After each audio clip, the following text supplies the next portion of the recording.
visiocommunication, c'est un outil informatique qui permet de communiquer, tout simplement, ça fait partie du champ de la communication, et ça utilise de la vidéo, on peut se voir mutuellement les uns les autres à distance, ça utilise du son, on peut s'entendre, voilà, comme si on parlait en face à face, et ce qui n'est pas négligeable non plus, on peut travailler de façon collaborative sur des documents, on peut modifier des textes, lire des textes ensemble, visionner des diaporamas, des vidéos, etc. Après, pour effectuer une visiocommunication, il suffit juste d'avoir un ordinateur, une caméra ou un micro intégré, ou pas forcément intégré aussi, et un logiciel de visiocommunication. Et pour de grosses manifestations, des fois, on a besoin de matériel complémentaire.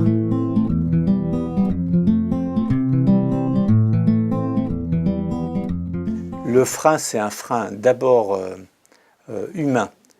On a à la pratique, c'est plus facile de prendre la voiture, quitte à polluer et dépenser de l'argent et perdre son temps dans des embouteillages. On a l'habitude de prendre la voiture pour se déplacer. Et le réflexe visio n'est pas un réflexe. Le réflexe, c'est prendre la voiture. À mon avis, les réticences sont deux ordres, c'est-à-dire, dans un premier temps, les réticences liées à l'outil informatique. Il ne faut pas oublier que tout le monde n'est pas familiarisé avec l'ordinateur et encore moins avec Internet.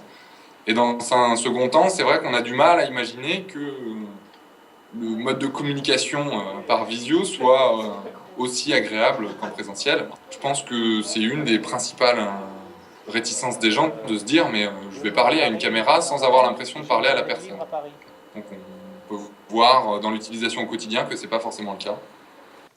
Puis après, il y a aussi les aspects de compatibilité, on va dire, d'outils. Quand on fait des grosses manifestations, il y a des outils qui ne sont pas obligatoirement compatibles entre les universités, par exemple, ou entre des pôles hospitaliers, etc. C'est vrai qu'il y a une difficulté sur les logiciels, mais aussi après sur tout ce qui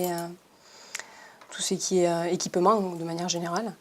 Et il y a peut-être aussi le coût aussi, qui peut être perçu pour un usage personnel. Le coût est assez, on va dire, assez réduit. C'est un ordinateur portable avec une petite caméra et un micro. Alors que pour des gros événements, il y a quand même tout un dispositif à utiliser. Donc il y a quand même un coût financier quand même qui est élevé, qui peut être un frein aussi au développement, on va dire, de la visio.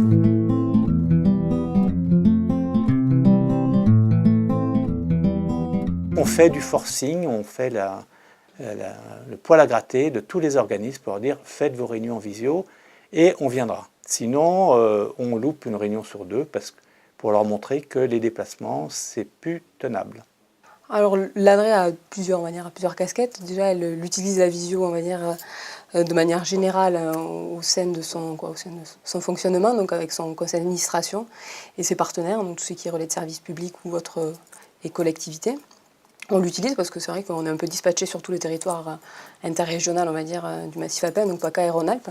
Donc au lieu de faire des milliers, des centaines de kilomètres, autant on utilise la visiocommunication. Après, on fait aussi des actions de formation sur l'usage d'outils, donc type Maratec, ou maintenant le nouveau logiciel qui va être mis en place et qui s'appelle ReachVisio. Donc essayer de comprendre comment on utilise cet outil, essayer de donner les bases aux animateurs. Et après, avoir une lisibilité sur l'information. Donc dans le cas d'un projet, il y a eu des guides qui ont été faits pour un peu démocratiser justement l'usage de la visiocommunication, expliquer un petit peu les bases et les différents outils et matériels qu'on peut avoir à disposition.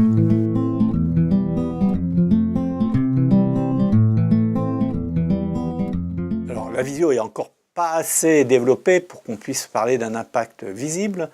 Nous, on a des impacts très concrets dans l'association sur le taux de rejet carbone, mais général, qu'on pourrait mesurer, mais sur les économies de temps et d'argent qu'on fait pour nos déplacements. On a doublé le nombre de salariés, on n'a pas doublé nos frais de déplacement, alors qu'on a 5 départements en plus.